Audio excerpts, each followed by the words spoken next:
Hello, my name is Nick Deborah, and in this short video, I'm going to do a quick little makeover of a chart that I found online recently on the website of a electrical utility provider. And so the purpose of this chart is for consumers to essentially make decisions about when to use electricity, because this particular utility provider I guess changes the pricing every hour in an effort, presumably to encourage people to use electricity at times of lower demand and not use electricity during times of peak demand. And so the chart consists basically of kind of three parts. We have this sort of summary part up here, and then we have kind of the hourly pricing here, and then history of kind of the 30 days of pricing. I guess the price also changes not just hour by hour, but also there's pretty significant differences from one day to the next. And so, with enough time, I think somebody could certainly figure out this chart or these charts and make decisions about when to use electricity, but maybe just kind of a little bit more effort than might be necessary. I mean, right off the bat, I see, okay, well, this is the current price per kilowatt hour, 0.003. My immediate question is like, okay, it's not going to mean much to most people.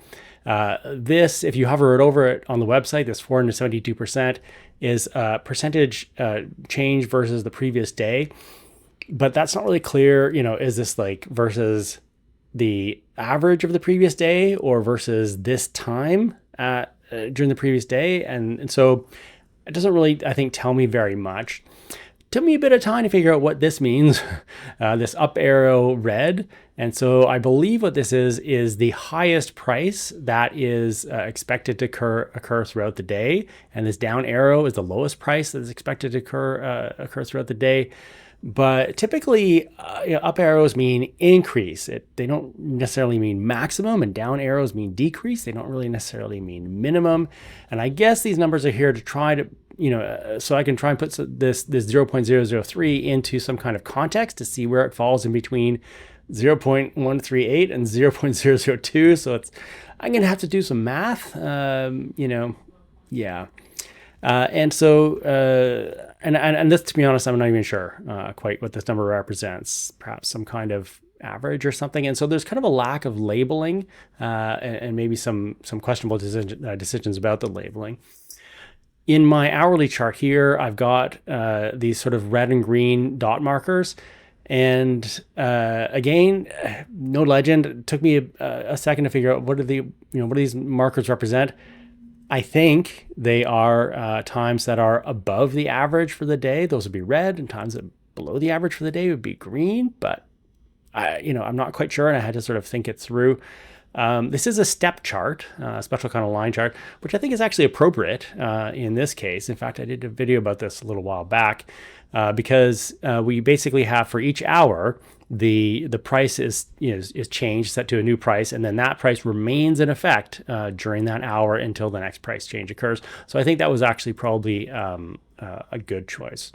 And so whenever it comes to evaluating charts, though, I always ask kind of the same question first, which is actually, what is the job of this chart?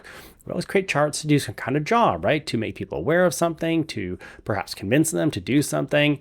And so I'm going to assume, and I think it's a safe assumption, that this chart has two jobs, right? The first is to allow people to decide whether to use electricity now or later. And I'm not sure it does a great job of that.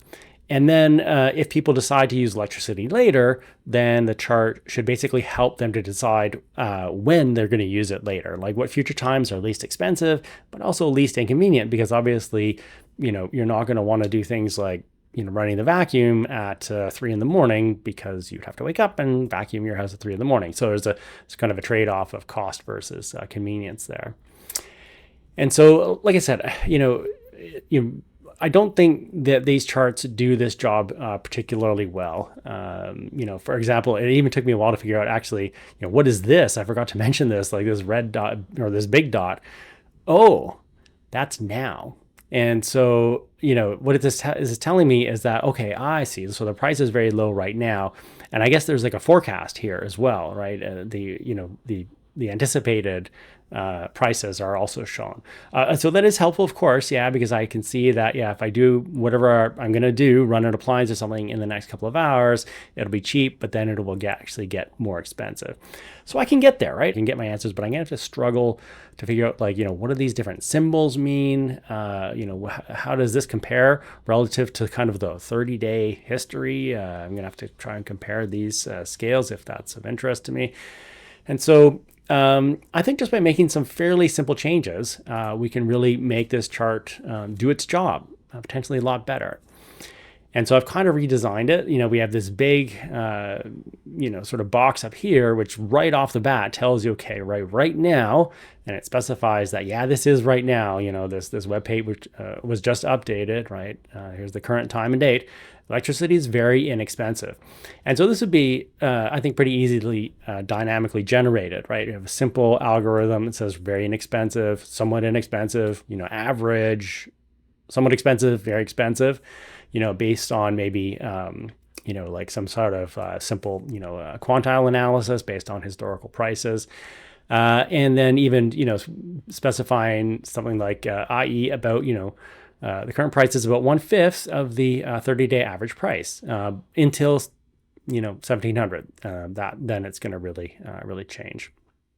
And so right off the bat, probably most people are actually going to stop here. They got their answer. If they want more information though about, like, the horse or historical price changes and how the price is going to change over time, we do have this chart here, which is, I think, redesigned to make it more visually obvious. Even little things like, I changed the time scale here to have like 0:00 instead of 0, 1, 2, 3, 4, 5, because this makes it clear that these are times, right? These are times a day. They're not, for example, like hours ago or something like that. And then I specify, right now, right? This is where we're at in this chart. We are here. This is probably more obvious than like a larger dot, for example. I also put in that 30-day average so that, we can see, oh yes, this is sort of much more expensive than I would normally pay. This is cheaper than I would normally pay. I added a secondary axis here. I know lots of people don't like dual axis charts, but this isn't really a dual axis chart because this axis is basically kind of just a calculation based on the 30-day average. And so I can see that, okay, up here, well, if I were to use electricity during this time, I'd be paying almost 5 times the 30-day average historical price. And so I think that's probably easier to understand for people perhaps than, euros per kilowatt hour, which I suspect to most consumers is a bit of an abstract thing. But if saying, if you use an appliance at 1700 here, it's going to cost you 5 times as much. Okay, maybe that's a bit easier to actually relate to.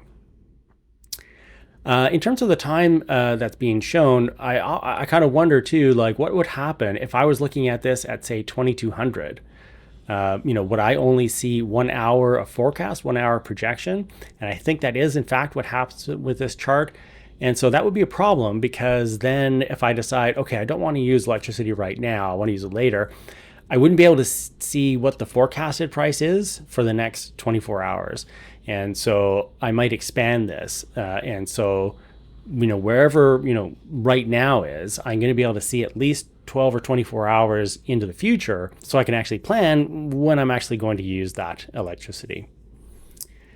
You notice, of course, that I color-coded the line, but I explain what the colors mean essentially with this 30-day average line, right? Well, red is way above average and green is way below average because I color-coded the average line as being basically the same as the kind of mid part of this red, kind of beige green color gradient. Similar kind of coloring down here for the 30-day trailing average. To be honest, I suspect, this chart is probably not going to get a ton of usage because it looks kind of random to me. I mean, there might be a weekly cycle of some type happening here, but I'm not even sure. But if that were the case, like if there were, for example, certain days of the week which were tended to be cheaper or more expensive, then I would certainly redesign this chart to make that more clear. So I hope that you found this little quick and dirty makeover useful and interesting.